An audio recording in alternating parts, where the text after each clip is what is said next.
Hi, my sweet friends, and welcome back to Crochet Every Day with Judy. Today we are continuing reading from Wuthering Heights, starting with Chapter 3. While leading the way upstairs, she recommended that I should hide the candle and not make a noise, for her master had an odd notion about the chamber she would put me in, and never let anybody lodge there willingly. I asked the reason. She did not know, she answered. She had only lived there a year or two, and they had so many queer goings-on, she could not begin to be curious.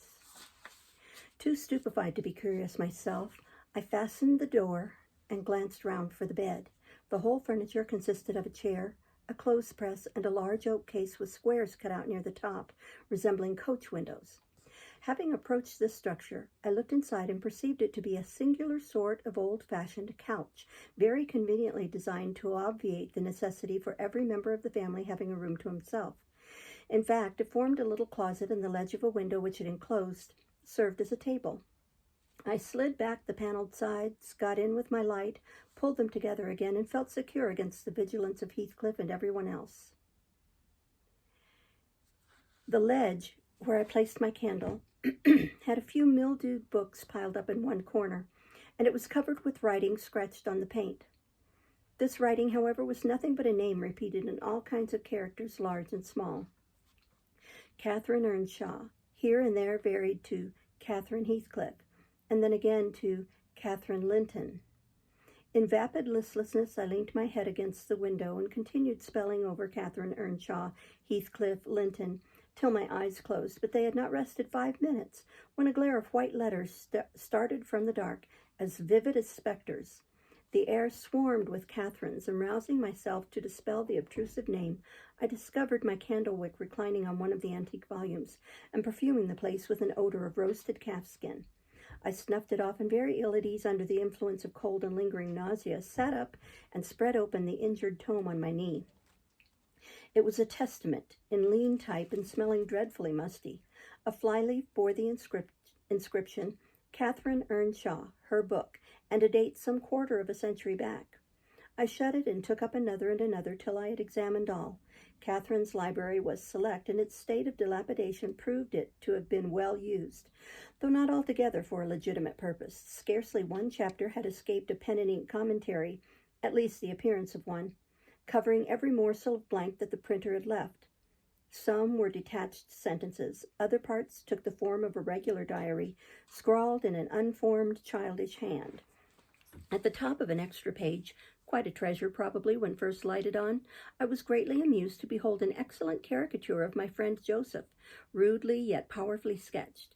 An immediate interest kindled within me for the unknown Catherine, and I began forthwith to decipher her faded hieroglyphics. An awful Sunday, commenced the paragraph beneath.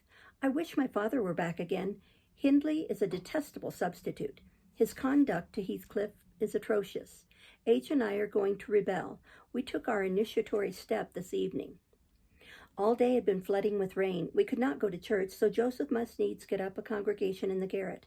And while Hindley and his wife basked downstairs before a comfortable fire, doing anything but reading their Bibles, I'll answer for it, Heathcliff, myself, and the unhappy ploughboy were commanded to take our prayer books and mount.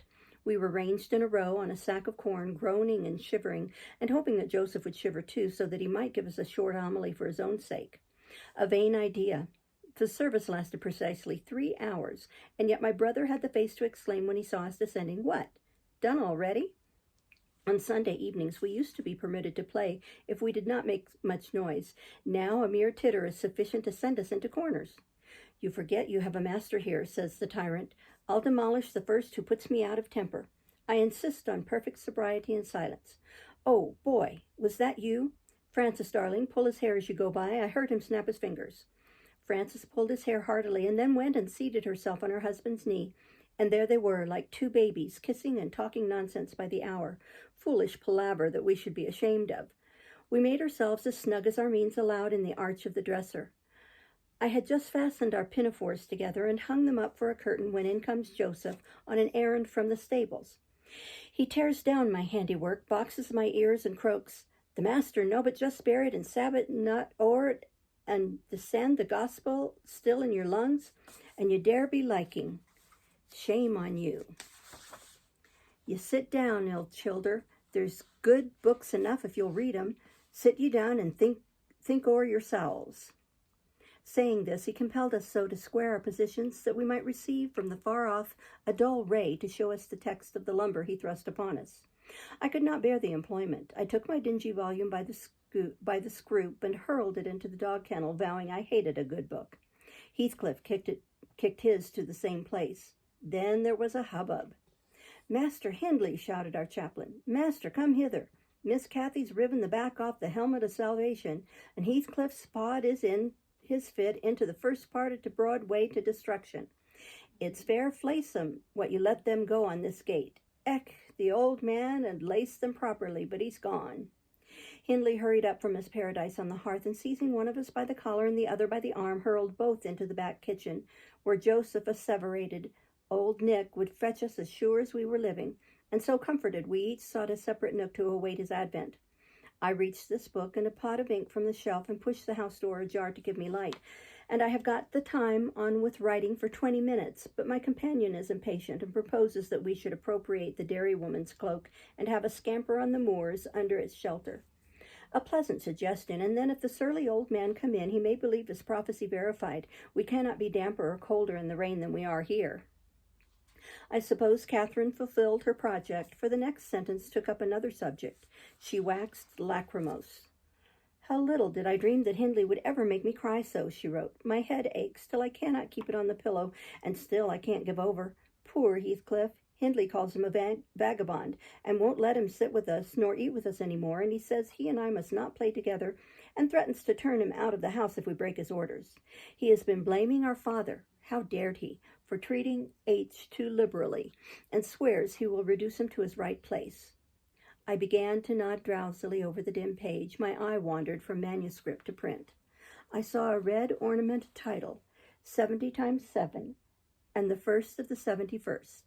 A pious discourse delivered by the Reverend Jabez Branderham in the chapel of Gimmard and Sow. And while I was, half-consciously, worrying my brain to guess what Jabez Branderham would make of his subject, I sank back in bed and fell asleep. Alas, for the effects of bad tea and bad temper. What else could it be that made me pass such a terrible night? I don't remember another that I can at all compare with it since I was capable of suffering. I began to dream almost before I ceased to be sensible of my locality. I thought it was morning, and I had set out on my way home with Joseph for a guide. The snow lay yards deep in our road, and as we floundered on, my companion wearied me with constant reproaches that I had not brought a pilgrim's staff, telling me that I could never get into the house without one, and boastfully flourishing a heavy-headed cudgel, which I understood to be so denominated. For a moment, I considered it absurd that I should need such a weapon to gain admittance into my own residence. Then a new idea flashed across me. I was not going there. We were journeying to hear the famous Jabez Branderham preach from the text 70 times 7, and either Joseph the preacher or I had committed the first of the 71st and were to be publicly exposed and excommunicated.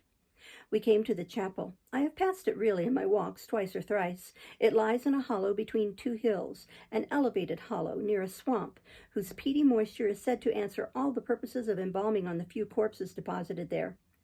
The roof has been kept whole hitherto, but as the clergyman's stipend is only 20 pounds per annum in a house with 2 rooms, threatening speedily to determine into one, no clergyman will undertake the duties of pastor, especially as it is currently reported that his flock would rather let him starve than increase the living by 1 penny from their own pockets. However, in my dream, Jabez had a full and attentive congregation, and he preached, good God, what a sermon, divided into 490 parts, each fully equal to an ordinary address from the pulpit, and each discussing a separate sin. Where he searched for them, I cannot tell. He had his private manner of interpreting the phrase, and it seemed necessary the brother should sin different sins on every occasion. They were of the most curious character, odd transgressions that I never imagined previously. Oh, how weary I grew, how I writhed and yawned and nodded and revived, how I pinched and pricked myself and rubbed my eyes and stood up and sat down again and nudged Joseph to inform me if he would ever have done. I was condemned to hear all out. Finally, he reached the first of the 71st. At that crisis, a sudden inspiration descended on me. I was moved to rise and denounce Jabez Branderham as the sinner of the sin that no Christian need pardon. "Sir," I exclaimed, "sitting here within these four walls at one stretch, I have endured and forgiven the 490 heads of your discourse. 70 times 7 times have I plucked up my hat and been about to depart. 70 times 7 times have you preposterously forced me to resume my seat. The 491st is too much. Fellow martyrs, have at him. Drag him down and crush him to atoms, that the place which knows him may know him no more." "Thou art the man," cried Jabez after a solemn pause, leaning over his cushion. 70 times 7 times didst thou gapingly contort thy visage. 70 times 7 did I take counsel with my soul. Lo, this is human weakness. This also may be absolved. The first of the 71st is come. Brethren, execute upon him the judgment written. Such honor have all his saints. With that concluding word, the whole assembly, exalting their pilgrim staves, rushed round me in a body. And I, having no weapon to raise in self-defense, commenced grappling with Joseph, my nearest and most ferocious assailant, for his. In the confluence of the multitude, several clubs crossed. Blows aimed at me fell on other sconces. Presently, the whole chapel resounded with rappings and counter-rappings. Every man's hand was against his neighbor, and Branderham, unwilling to remain idle, poured forth his zeal in a shower of loud taps on the boards of the pulpit, which responded so smartly that at last, to my unspeakable relief, they woke me. And what was it that had suggested the tremendous tumult? What had played Jabez's part in the row? Merely the branch of a fir tree that touched my lattice as the blast wailed by and rattled its dry cones against the panes. I listened doubtingly an instant, detected the disturber, then turned and dozed and dreamt again, if possible, still more disagreeably than before. This time I remembered I was lying in the oak closet, and I heard distinctly the gusty wind and the driving of the snow. I heard also the fir bough repeat its teasing sound and ascribed it to the right cause, but it annoyed me so much that I resolved to silence it, if possible, and I rose and endeavored to unhasp the casement. The hook was soldered into the staple, a circumstance observed by me when awake, but forgotten. "I must stop it, nevertheless," I muttered, knocking my knuckles through the glass and stretching an arm out to seize the importunate branch, instead of which my fingers closed on the fingers of a little ice-cold hand. The intense horror of nightmare came over me. I tried to draw back my arm, but the hand clung to it, and a most melancholy voice sobbed, "Let me in, let me in." "Who are you?" I asked, struggling, meanwhile, to disengage myself. "Catherine Linton," it replied shiveringly. Why did I think of Linton? I had read Earnshaw 20 times for Linton. "I'm come home. I'd lost my way on the moor." As it spoke, I discerned obscurely a child's face looking through the window. Terror made me cruel, and finding it useless to attempt shaking the creature off, I pulled its wrist onto the broken pane and rubbed it to and fro till the blood ran down and soaked the bedclothes. Still it wailed, "Let me in," and maintained its tenacious gripe, almost maddening me with fear. "How can I said at length. "Let me go if you want me to let you in." The fingers relaxed. I snatched mine through the hole, hurriedly piled the books up in a pyramid against it, and stopped my ears to exclude the lamentable prayer. I seemed to keep them closed above a quarter of an hour, yet the instant I listened again, there was the doleful cry moaning on. "Begone," I shouted. "I'll never let you in, not if you beg for 20 years. "It is 20 years, mourned the voice. 20 years. I've been away for 20 years. Threat began a feeble scratching outside, and the pile of books moved as if thrust forward. I tried to jump up, but could not stir a limb, and so yelled aloud in a frenzy of fright. To my confusion, I discovered the yell was not ideal. Hasty footsteps approached my chamber door. Somebody pushed it open with a vigorous hand, and a light glimmered through the squares at the top of the bed. I sat shuddering yet, and wiping the perspiration from my forehead. The intruder appeared to hesitate and muttered to himself.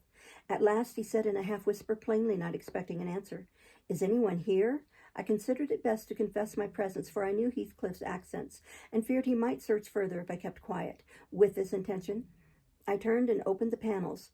I shall not soon forget the effect my action produced. Heathcliff stood near the entrance in his shirt and trousers, with a candle dripping over his fingers, and his face as white as the wall behind him.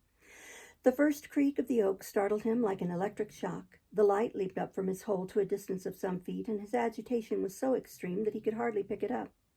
"It is only your guest, sir," I called out, desirous to spare him the humiliation of exposing his cowardice further. "I had the misfortune to scream in my sleep owing to a frightful nightmare. I'm sorry I disturbed you." "Oh, God confound you, Mr. Lockwood. I wish you were at the," commenced my host, setting the candle on a chair, because he found it impossible to hold it steady. "And who showed you up to this room?" he continued, crushing his nails into his palms and grinding his teeth to subdue the maxillary convulsions. "Who was it? I've a good mind to turn them out of the house this moment." "It was your servant Zillah," I replied, flinging myself onto the floor and rapidly resuming my garments.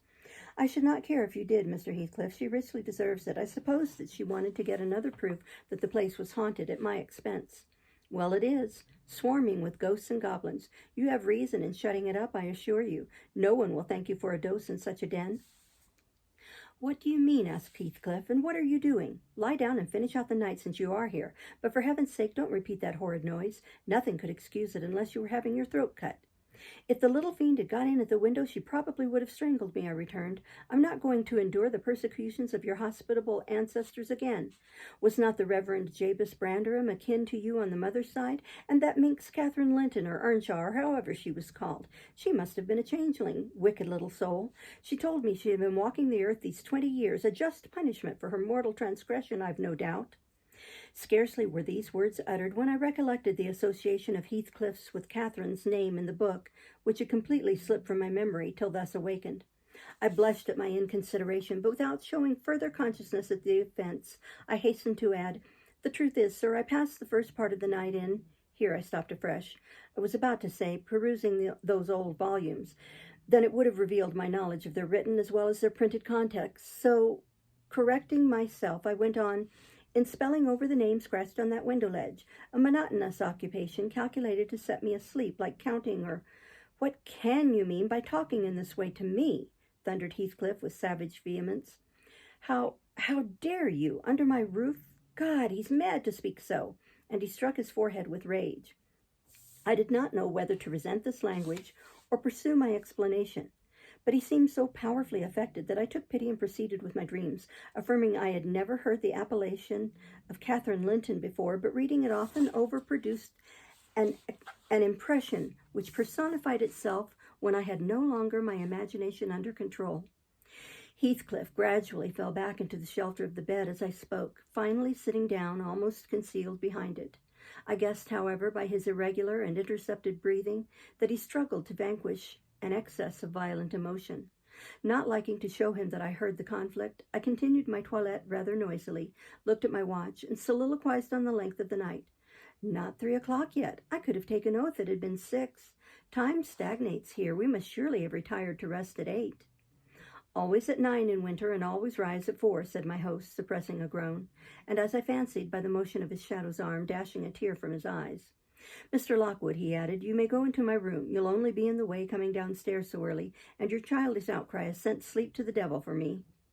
"And for me too," I replied. "I'll walk in the yard till daylight, and then I'll be off. And you need not dread a repetition of my intrusion. I am now quite cured of seeking pleasure in society, be it country or town.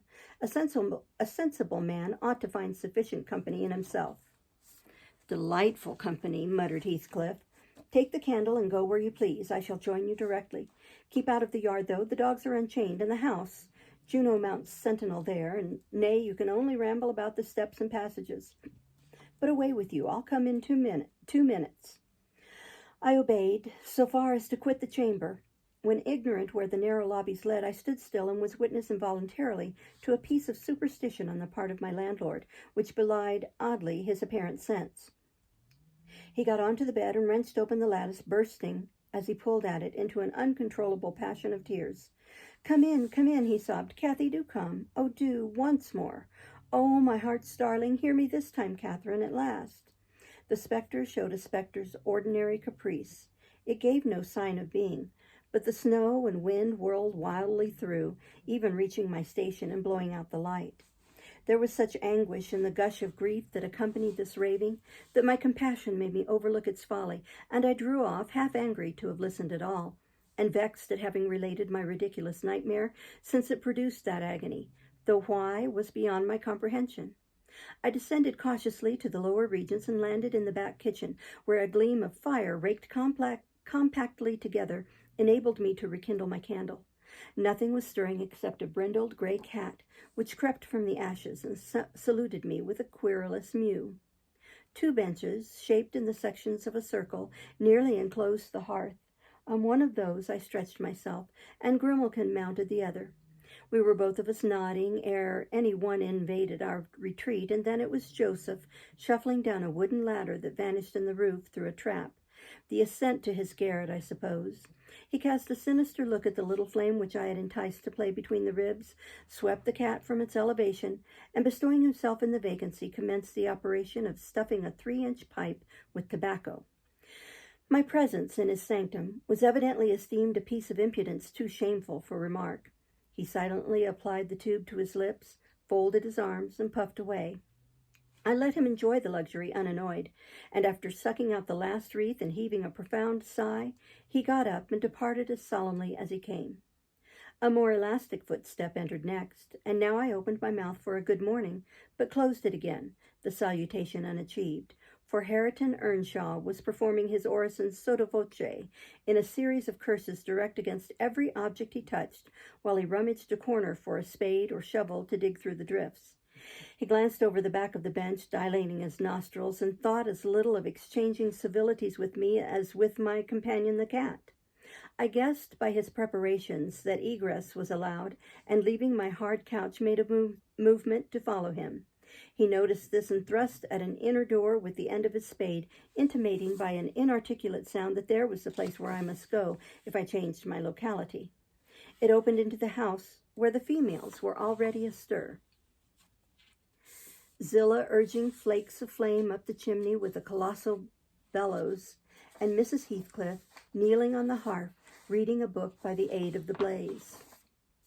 She held her hand interposed between the furnace heat and her eyes, and seemed absorbed in her occupation, desisting from it only to chide the servant for covering her with sparks, or to push away a dog now and then that snoozled its nose over forwardly into her face.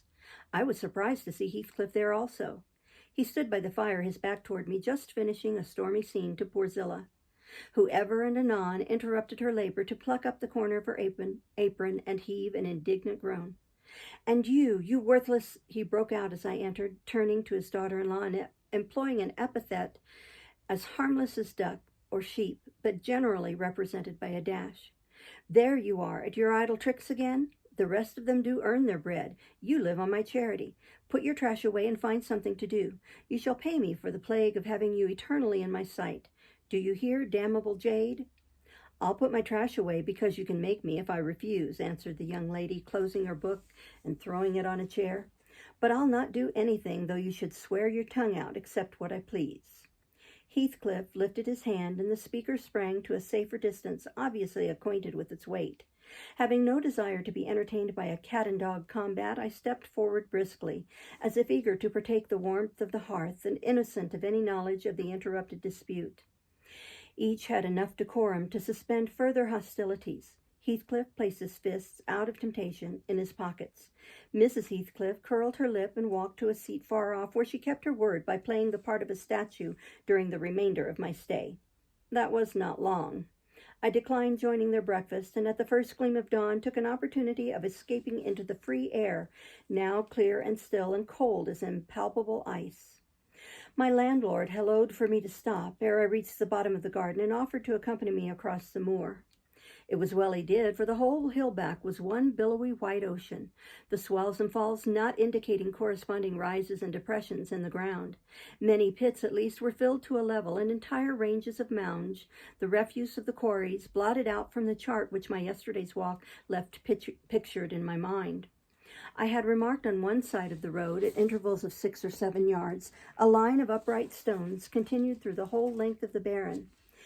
These were erected and daubed with lime on purpose to serve as guides in the dark, and also when a fall, like the present, confounded the deep swamps on either hand with a firmer path. But excepting a dirty dot pointing up here and there, all traces of their existence had vanished, and my companion found it necessary to warn me frequently to steer to the right or left when I imagined I was following correctly the windings of the road. We exchanged little conversation, and he halted at the entrance of Thrushcross Park, saying I could make no error there. Our adieu was limited to a hasty bow, and then I pushed forward, trusting to my own resources, for the porter's lodge is untenanted as yet.